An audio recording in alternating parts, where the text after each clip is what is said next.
she's so lovely. Hello lovely people and welcome back to my channel. Today, as you can tell from the title of this video, I did a sort of experiment. A while ago I saw Ariel Bassette's video of reading after 10 and I thought that would be a really cool idea. I kept that in my list of YouTube video ideas but never did it until I saw Emma Book's video of reading every morning. Now I thought that would be easier for me to do, so I decided to start out with that. Recently I have been reading before bed. I think Ariel sort of had that idea in my head. I just didn't film it as a video. I was just sort of seeing if that would be something that would get me into bed earlier. Now for Emma, she was trying to see if she would feel any less tired than she would if she wasn't reading or if she was just waking up and scrolling through social media. Throughout the week, I included some vlog clips. I also compiled data for every single day. I decided to track what time I was starting to read, how many pages I was reading, any consequences that I might suffer for reading every single morning, and any notes that I had. With this week, I figured that I would go really well throughout the week, you know, it'd be okay, and then it would just drastically drop on the weekend because I work at nights and that makes it difficult for me to wake up in the morning. So I gave myself 3 different rules throughout this week. Number 1 would be to actually read in the morning. So that meant before 12 p.m. Number 2 would be not using my phone whatsoever. That meant no texts, no social media, no nothing, only to be using the timer on my phone. Number 3 was to read for at least 30 minutes. So let's see what happened on Monday. I woke up an hour and a half ago and started reading. There were some interruptions because he came. I was able to read a good chunk of this in 30 minutes. That should be interesting to see like how much I can actually read in 30 minutes. It's really cold in the house, but I feel good. I don't know how this will affect how awake I become afterwards because I really just need a couple minutes just to feel awake. Like the cold will do that for me, but I doubt there will be any consequences throughout the day because I'm just dog sitting Nico, so I don't have anything else to do, and we'll have fun. We'll have fun. Yes. I felt like Monday was really good. I was able to start out really strong because I dog sit for Nico. So he comes between 8 and 9 in the morning every week. So that was no problem for me at all. I needed to be awake anyway, so I knew that I had other obligations, so that got me out of bed.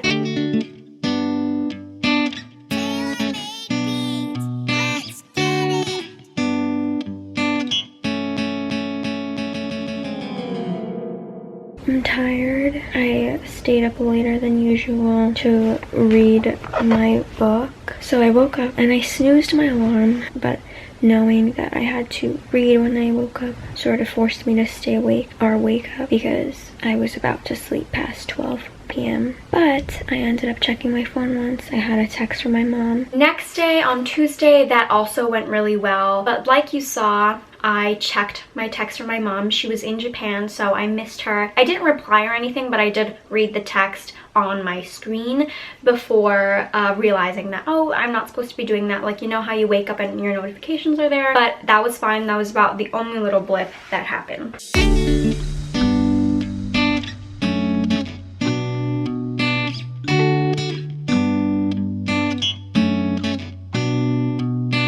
Wednesday and Thursday went really smooth as well.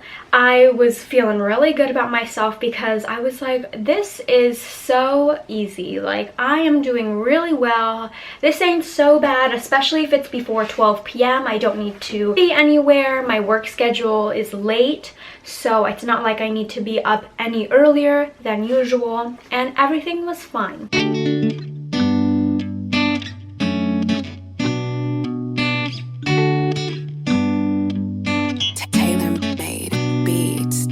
Thursdays are usually the days when Coda comes over. We usually hang out and stay up pretty late, but this time, by some miracle, he actually fell asleep around like 11 or something, and so I was able to put myself to bed at a reasonable hour.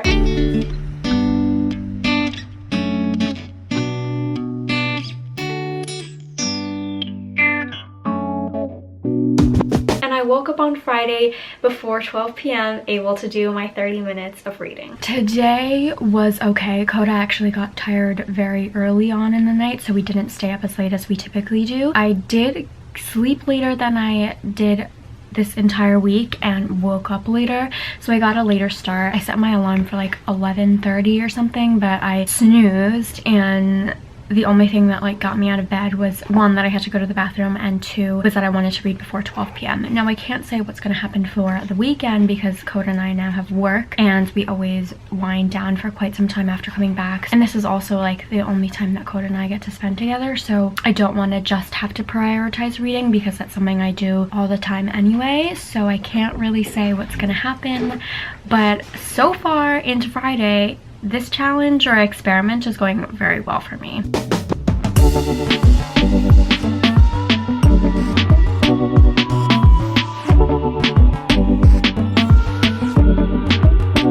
But then Saturday, so it's currently 12:42. Obviously it's after 12. I knew this would happen. Coda and I ended up staying awake till like 4 something, and I need 8 hours to sleep. I wasn't gonna force myself to wake up, but I'm awake. I'm bundled up in my blanket, and I'm still gonna do the 30 minutes. My alarm rang, I snoozed it, and then I just lay in bed for a little bit. I have heated sheets. It's so warm and comfy, and I couldn't leave it.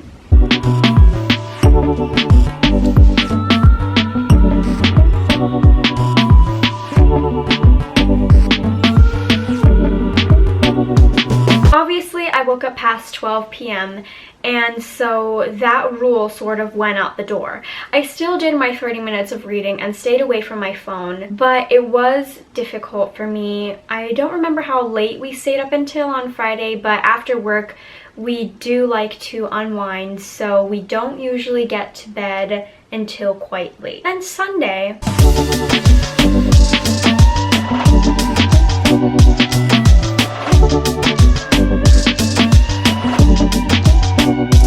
Sunday was probably my worst day because I started reading at 2 o'clock, and 2 o'clock is usually when I start getting ready. I usually give myself an hour to get ready, but I don't actually use up the full hour. It's just so that I could take my time. But I did hit my first consequence on Sunday. I didn't get to shower before work, which was kind of like, it wasn't the end of the world, but it was something I would have obviously liked to do. We got back on Saturday and we slept at like 5 a.m. I think, so obviously I wasn't going to be able to wake up before 12 p.m. because I am someone who definitely needs 8 hours of sleep, and working nights I feel like I need to feel awake and not drowsy from not getting enough sleep. Overall, I think I did really well for this experiment. It wasn't difficult for me at all to wake up in the morning, obviously, except for the weekends because I work at night. My schedule doesn't really allow for me to wake up that early in the morning. And I also would like to be able to spend some time with my boyfriend after work. I'm really glad I did this experiment. I did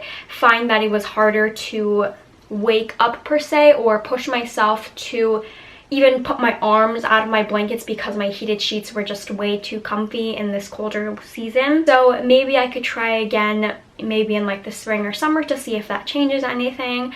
And I am excited to also try the reading after 10 challenge that Ariel Bassett has started. So I hope you guys enjoyed. If you have tried this challenge, please let me know how you did. Are you a morning person? Are you a night person? Was this more difficult for you? Please give this video a big thumbs up if you enjoyed. Please subscribe if you did, and I will see you guys next time. Thank you so much for watching.